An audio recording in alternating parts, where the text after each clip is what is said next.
Hello YouTube, welcome back to Darth Nico Games, and welcome to episode 2 of Custom Track Historian. So episode 1, we took a look at 4 custom tracks from 2009. Unfortunately there were 4 that the downloads have been lost to time.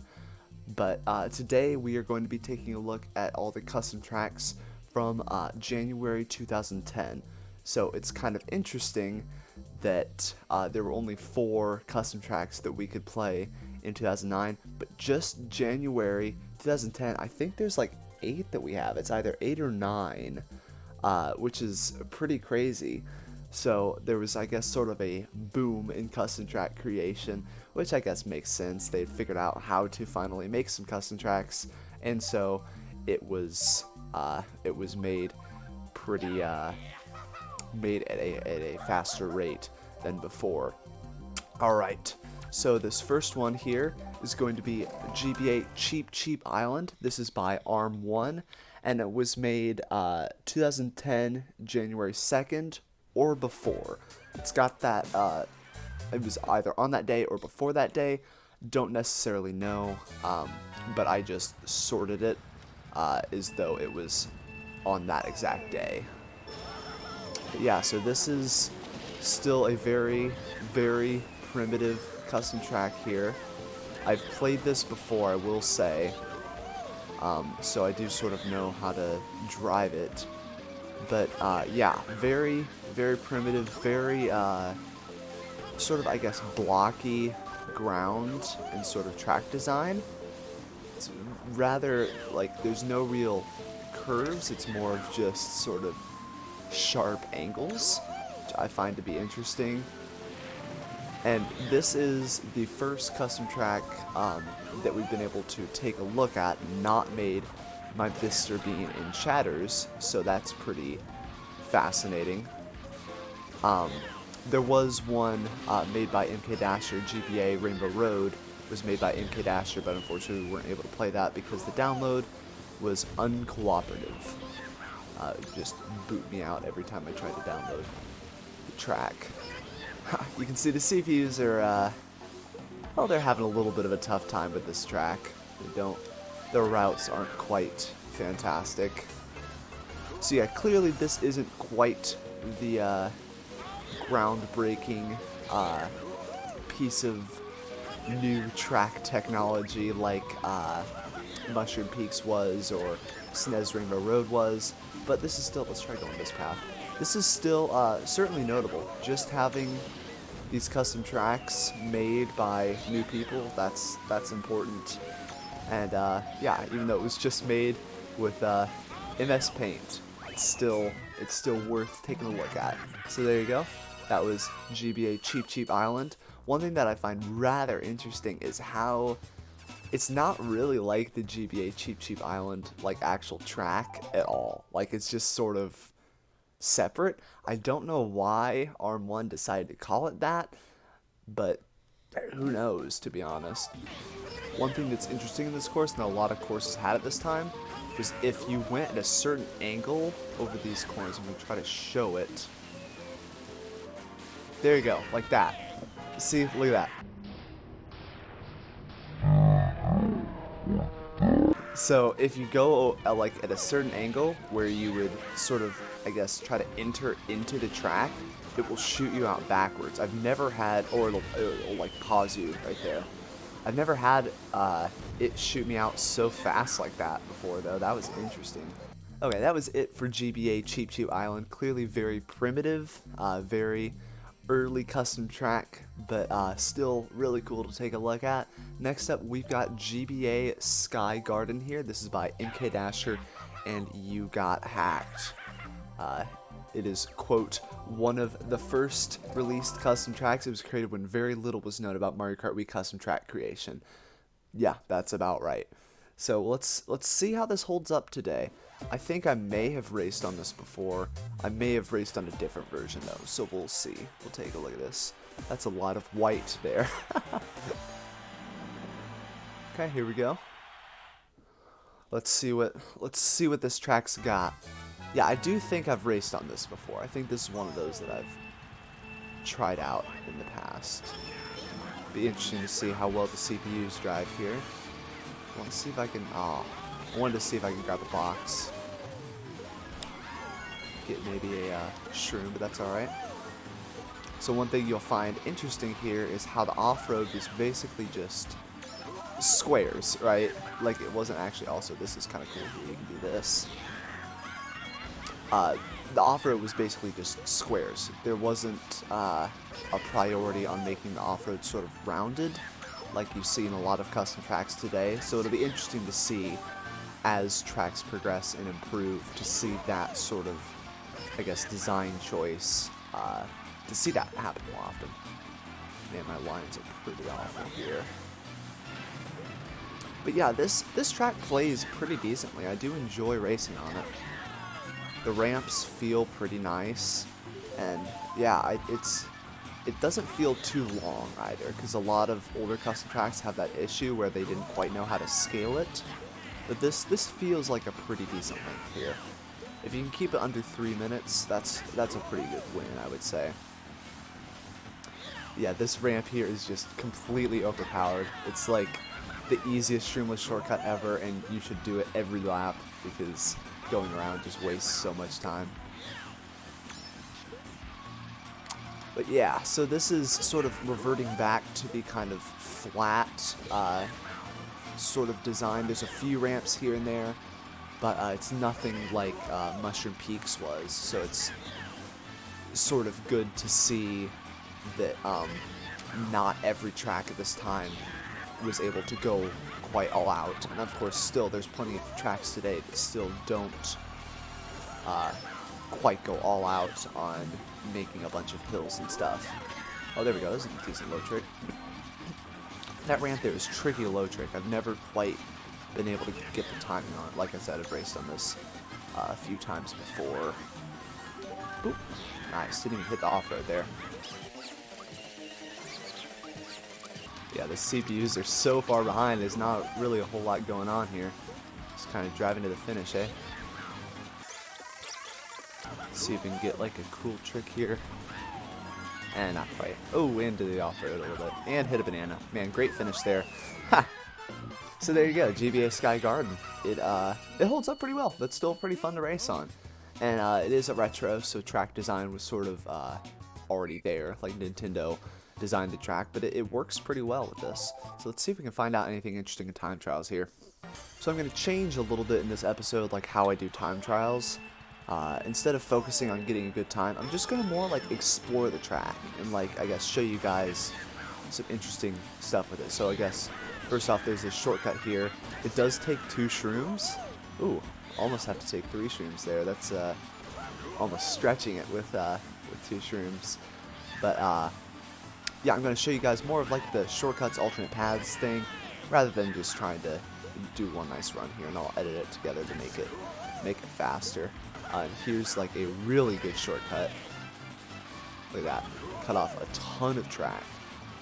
So that, I guess, are the main bits of this course. There's not really a whole lot more to tell. There's dirt cuts in plenty of spots. I guess let's try this route without that ramp. Yep, that sure is a lot slower. No doubt about that.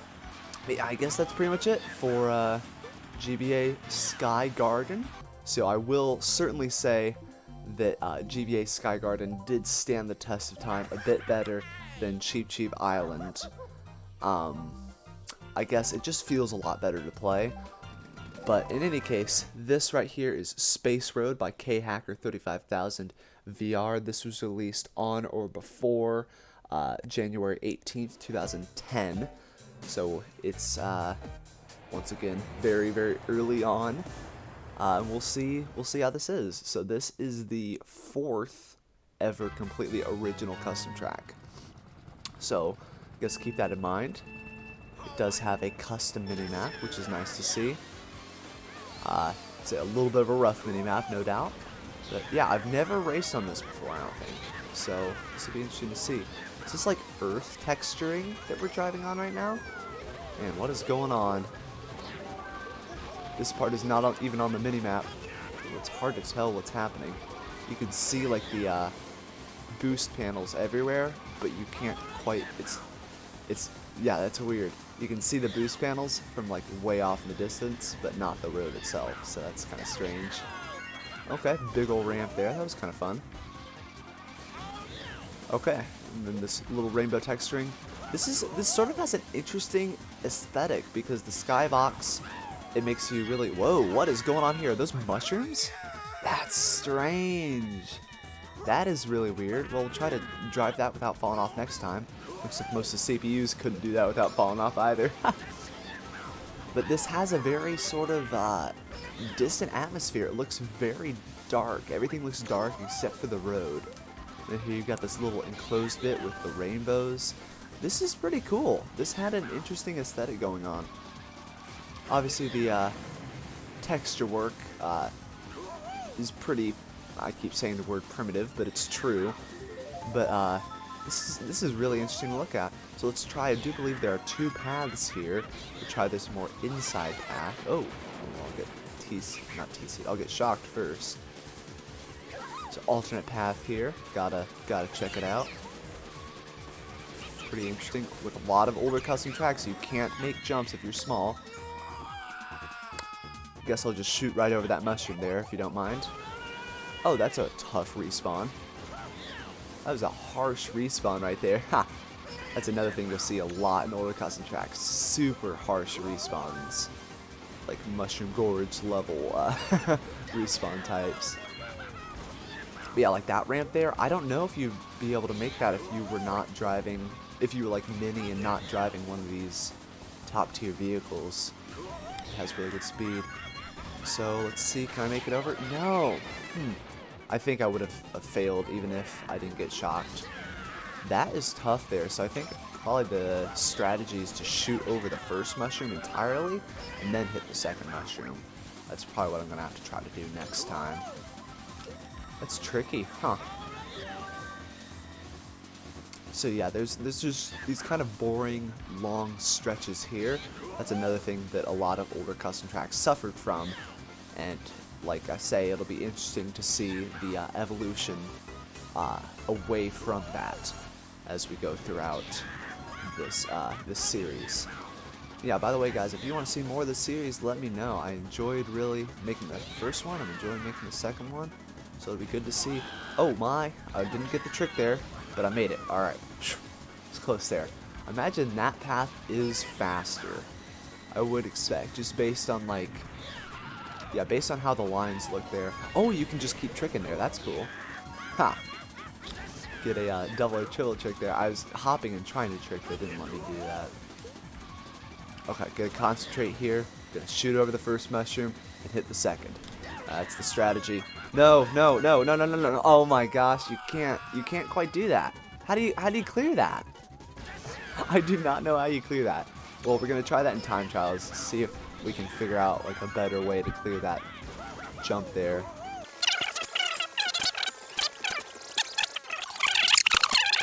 Okay, so Space Road, that is interesting. It's well, it's creative. It takes an interesting approach. There's a lot of flat, certainly, but a good bit of ramps, and the use of, that's the first use of non-mushroom shaped mushroom pads, so that's really cool, because obviously that's a staple in modern custom track creation. Alright, so we're going to figure out how to do this, okay? So maybe the trick is to not be like straight in the middle, and to be on the side, and then try to hit the side of the second mushroom, something like that. We're going to try that out. Let's see how that works for us. Let's go. No. Even that didn't work. How do you clear that? Okay. So we're going to try not tricking, but like holding back. So getting as much air as possible without tricking. It doesn't even work. That doesn't even work. Okay. So now we're going to try not tricking off the ramp, but we'll trick off the mushroom. Oh, I almost got it. No. Okay, let's see if we got it here. Nose dive. Nose dive. Okay, this is my last try here. I'm not trying any more after this. Oh, I almost got it. I almost got it. Okay, whatever. if I can find a video of someone doing that without like using a shroom, I will play it now. But I cannot do that. That is beyond me. Okay, so Space Road, really good for a first track with like completely original design. 2010, respect to UgotHacked. That was good stuff. Alright, so the next up track here is SNES Bowser Castle 2. This is by MKDasher. It was released January 26th, 2010. So you guys probably recognize this course, at least if you've played CTGP before, you probably recognize this course because it's still in CTGP, or at least I don't know if it's gotten taken out in the newer updates, but yeah, this has been in CTGP for like eons. It's crazy, and it's been updated since, but like the updates are pretty minimal. They haven't changed the visuals a whole lot, so it looks very much the same. It plays a little differently, but not a whole lot differently. So yeah, first thing, we got some ramps here. We got some thwomps, which is cool. Oh, drew TC, but I just passed that straight away. One thing that is interesting is how this bit lags every time. That part will lag. That was not my capture card. That was just, oh my, and then there's pop in with the boxes too. So obviously there was some rough things, you know, not the most ideal in some of these. Yeah, it was early. It was early. And it's interesting, most of the tracks that we played so far, performance-wise, have been really good. But this one has struggled. This one is currently struggling the most out of all that we've played so far. Oh yay, a blue shell. So glad. But yeah, obviously that mechanized Bowser is really cool. Like they did some really, yeah, I guess not they, MKDasher did some really cool stuff with this. Obviously performance-wise, it does struggle considerably, and those boxes just popping in out of nowhere. That's funny.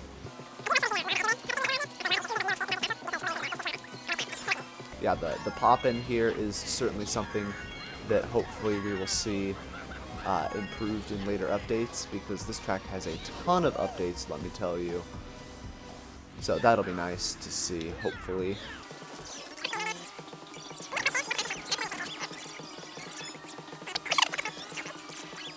But in terms of innovation, I'll say this track was pretty good. I mean, the idea to take the Bowser from Bowser's Castle and put him in, that's a great idea. Let's take the left path here.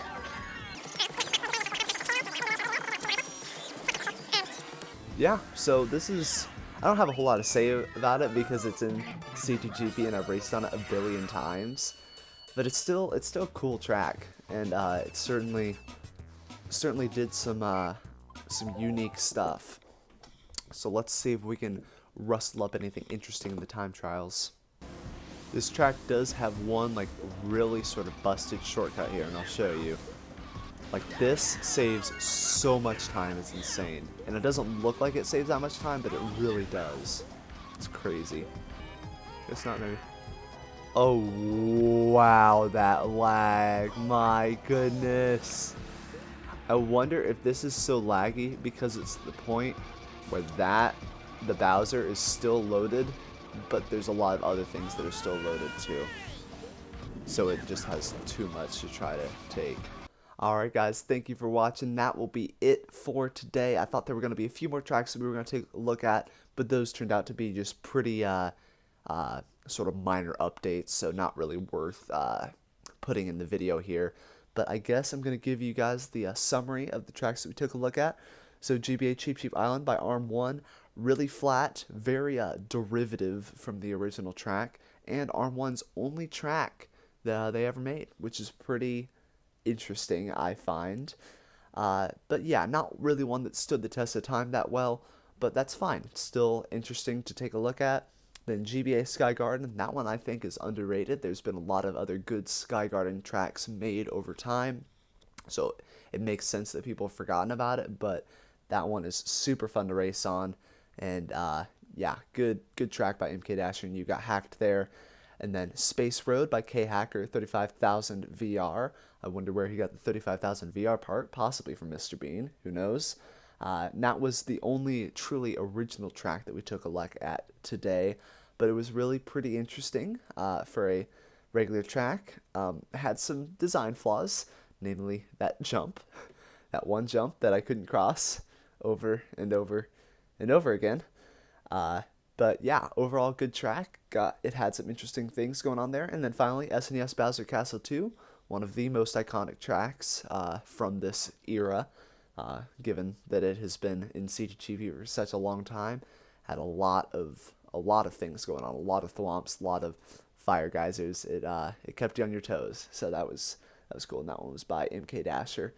So guys, thank you for watching the video. If you liked the video, hey, why not like the video? It's cool that there's that option. And subscribe if you feel so inclined. And yeah, I'll probably make the next one sometime soon. So stay tuned for that.